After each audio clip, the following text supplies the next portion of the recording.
Imagina por un momento que pudieras jugar al Monopoly, pero con un país entero, con sus industrias, sus bancos y hasta su gobierno. Suena a fantasía, ¿verdad? Pues hubo un hombre que no solo lo imaginó, sino que lo hizo realidad. Su nombre era J. Paseo Morgan, y esta es la increíble historia de cómo convirtió a los Estados Unidos en su tablero de juego personal. No estamos hablando de un simple banquero millonario. J. Paseo Morgan fue mucho más que eso. Fue el titiritero detrás del telón, el arquitecto silencioso que moldeó la economía más poderosa del mundo a su antojo. Mientras otros construían empresas, él construía imperios. Mientras otros competían por un pedazo del pastel, él simplemente se compraba la pastelería entera. Nacido en una familia de banqueros, John Pierpont Morgan no empezó desde cero, pero su ambición iba mucho más allá de heredar una fortuna. Él veía el caos de la competencia industrial en la América del siglo XIX y pensó,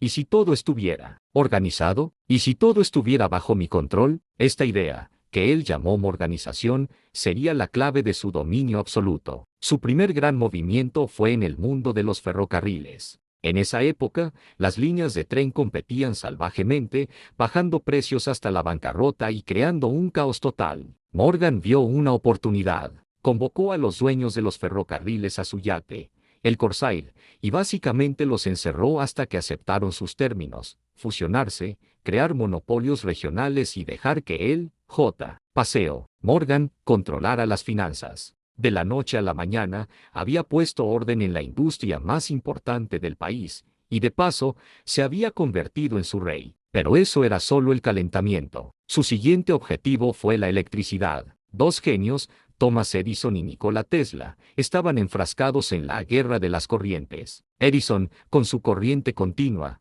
y Tesla, con su corriente alterna. ¿Qué hizo Morgan? En lugar de apostar por uno, los absorbió a ambos. Financió a Edison, luego vio el potencial superior de la tecnología de Tesla y orquestó una fusión monumental. Creó General Electric, un gigante que no solo dominaría la electrificación de Estados Unidos, sino del mundo entero. Edison perdió el control de su propia compañía y Tesla quedó prácticamente en el olvido. Morgan, como siempre, ganó, con los ferrocarriles y la electricidad en su bolsillo. Morgan puso su mirada en el acero, el material que estaba construyendo las ciudades y los rascacielos de Estados Unidos. El rey del acero era Andrew Carnegie, otro titán industrial. Pero Morgan no quería competir con Carnegie, quería comprarlo. En una reunión que se ha vuelto legendaria, Morgan le hizo una oferta tan astronómica que Carnegie, sin dudarlo, aceptó. Escribió la cifra en un papel, 480 millones de dólares de la época,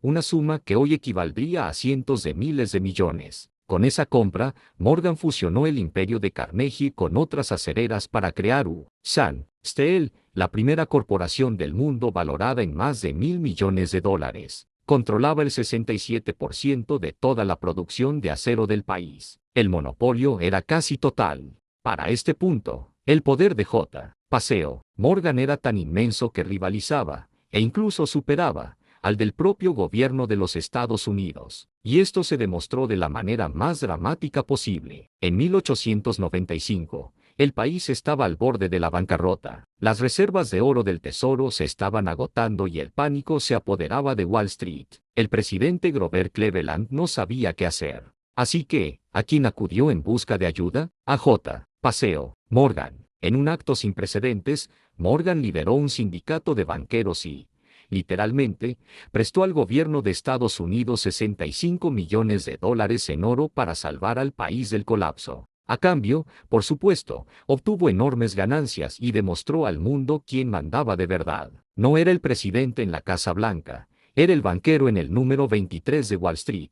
Este episodio se repetiría en el pánico de 1907, cuando, una vez más, Morgan tuvo que intervenir, encerrando a los banqueros más poderosos de Nueva York, que en su biblioteca personal hasta que acordaron un plan de rescate para evitar una catástrofe financiera. Él solo actuó como un banco central antes de que existiera uno. El método Morgan era simple pero brutal: identificar industrias fragmentadas, usar su inmenso capital para forzar fusiones, eliminar a la competencia y crear gigantescos monopolios, o trusts, que él controlaba. Desde la banca con J. Paseo, Morgan y Co., hasta los barcos con la International Mercantile Marine, que incluso era dueña del Titanic. Su influencia estaba en todas partes. Era el dueño del tablero y movía las fichas a su antojo. Titanes como Rockefeller y su Standard Oil, o el propio Carnegie, aunque inmensamente ricos, a menudo terminaban dependiendo del financiamiento o la estructura que Morgan creaba. Él era el banquero de los magnates, el jefe de los jefes. Pero este poder colosal tuvo un costo oscuro.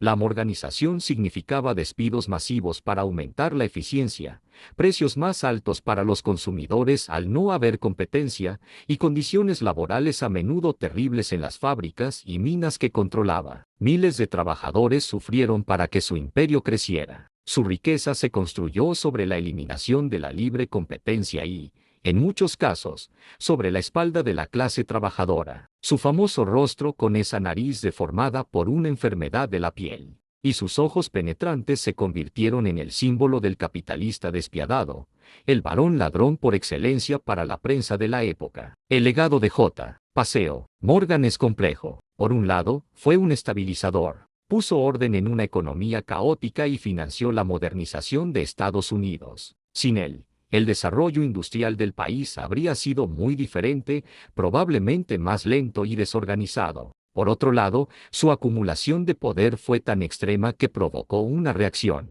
El miedo a monopolios como los suyos llevó a la creación de leyes antimonopolio y, finalmente, a la fundación de la Reserva Federal en 1913, un intento del gobierno por recuperar el control financiero que Morgan había ostentado durante décadas. Irónicamente, Morgan murió ese mismo año, como si su era terminara justo cuando comenzaba la nueva. Hoy en día, las lecciones de J. Paseo Morgan siguen más vivas que nunca. Los multimillonarios modernos y las megacorporaciones tecnológicas utilizan estrategias que nos recuerdan mucho a las suyas: adquirir competidores antes de que se vuelvan una amenaza, crear ecosistemas cerrados donde controlan todos los aspectos del servicio y ejercer una influencia masiva sobre la política y la regulación. La morganización no ha desaparecido, simplemente ha cambiado de nombre y de industria. La historia de J. Paseo Morgan nos enseña que el poder real no siempre se ejerce desde un cargo público. A veces, se construye desde las sombras, con capital, estrategia y una ambición sin límites. Él fue el hombre que vio a Estados Unidos no como una nación, sino como una empresa. Y por un tiempo, él fue su indiscutible director ejecutivo, el verdadero dueño del tablero de Monopoly más grande del mundo. Gracias por acompañarnos en este viaje a la edad dorada de los imperios financieros. Si te ha parecido interesante, no olvides darle a like, suscribirte y activar la campanita para no perderte más historias sobre el poder, la riqueza y los personajes que cambiaron el mundo. Nos vemos en el próximo video.